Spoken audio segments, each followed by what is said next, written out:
কিরে শরীফুল, তুই বলে আমাকে ডেকেছিস? ও মেম্বার সাহেব এসছেন, আসেন। কি করতে ডেকেছিস বল। মেম্বার সাহেব জানেন তো আমি অনেকটা ঋণগ্রস্ত হয়ে গেছি, তো ভাবছি এই পটলের ভুঁইটা বিক্রি করে দেবো। তো এলাকায় তো আপনি ছাড়া আর কেউ নাই নেওয়ার জন্য, তাই আপনাকে ডেকে পাঠিয়েছি।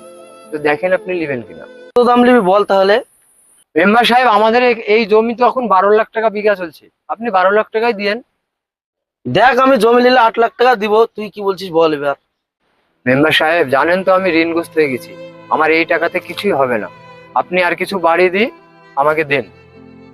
ঠিক আছে, 1 লাখ টাকা বাড়ি দিলাম, 9 লাখ টাকা লিস। মেম্বার সাহেব আপনার কথাও থাক আমার কথাও থাক, আপনার 1 লাখ টাকা বাড়িয়ে দেন, 10 লাখ টাকা দিন মেম্বার সাহেব। লক্ষ টাকা কমে দিলাম, টাকা কিন্তু আমি সঙ্গে সঙ্গে নিব। ঠিক আছে, কাল সকালে আমার বাড়িতে দলিলটা নিয়ে আয়, কাল টাকা দিয়ে দিছি। সুরজ না, খবরটা তো জানাতে হবে। সুরজ, তোর ভাই মেম্বারের কাছে পটলের ভুঁই বেশি দিল। পুলিশ কি এই মেয়ে ভাই যত বড় হয়ে গেছে? চ চ চ।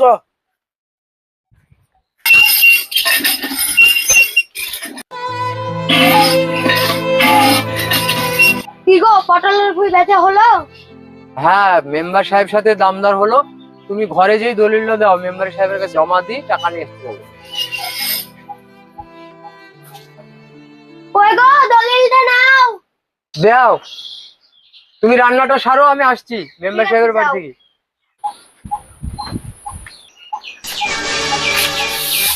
দাঁড়াও বড় ভাই, কোথায় যাচ্ছো? তুমি বলে মেম্বারের কাছে পটলের ভুঁই বেশি দিছো। আরে ভাই তুই তো জানিস আমি ঋণগ্রস্ত হয়ে গেছি, তাই মেম্বারের কাছে পটল ভুঁইটা বিক্রি করতেছি। বড় ভাই ওই জমিতে আমার 2 ভাইয়ের ভাগ আছে, তুমি আমাদেরকে না জানি বিক্রি করতে পারো না। বড় ভাই, এটা কিন্তু তুমি চরম অন্যায় করছো। চুপ, আজ তুমি জমির ভাগ নিতে এসছো, 8 বছরের কথা কি তুমি ভুলে গেছো? 8 বছর আগে যে তোমার ভাই তোমাদের লেগে এত বড় দেনা করলো, তোমার কিছু মনে নাই?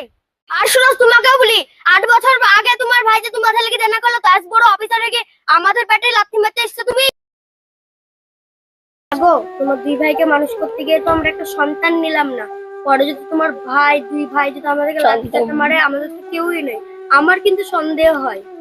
দেখো সালমা, আমার বাবা বেঁচে থাকলে হয়তো আমারটুকু বেশি করতো, তা আমি যতটা পারি বা পারবো আমরা আমাদের 2 ভাইকে মানুষের মতন মানুষ করবো। তোমরা ধৈর্য ধরে আছো, আর একটু ধৈর্য ধরো, আমার ভাই আমাদেরকে ফাঁকি দিবে না।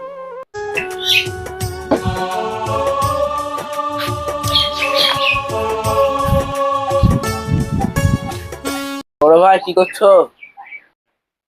ও তোরা এসছিস, আয় বস। বড় ভাই, আমি মাস্টারের চাকরিটা পাই গেছি। সে তো খুব ভালোই সুখ। সালমা তোমাকে বলেছিলাম না আমার ভাইরা সোনার টুকরো, এক একটা সোনার টুকরো, আজ তার প্রমাণ দেখতে পেলা। বড় ভাই আমার পুলিশের চাকরিটা হয়ে গেছে, আমাকে চিঠি দিয়েছে 1 মাস বাদে যেতে হবে। মাশাআল্লাহ ভাই, দেখেছো সালমা আমার 2টো ভাইয়ের কত আনন্দের সংবাদ আসলো আজ। তুমি ঠিকই বলেছো। বড় ভাই সবই ঠিক আছে, কিন্তু মাস্টারের চাকরিটা পেতে গেলে 5 লাখ টাকা ঘুষ লাগবে। ভাই চাকরিটা মেজে ভাইকে দাও, আমাকেও 3 লাখ টাকা ঘুষ চাইছে, আমি চাকরি করবো না, মেজে ভাই চাকরি করুক।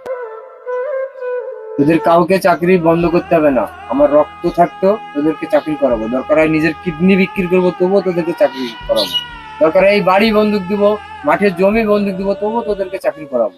তোরা নিশ্চিন্তে থাক ভাই। বড় ভাই আমরা টাকার নেশায় অন্ধ হয়ে গেছিলাম, আমাদের ভুল লেগেছে, আমাদেরকে ক্ষমা করে দাও, আমাদেরকে ক্ষমা করে দাও। ওরে উঠ, তোরা উঠ, তোরা তো 2টো আমার সোনার মানিকের ভাই, তাদের সুখের জন্য আমরা সব কিছু করতে পারি।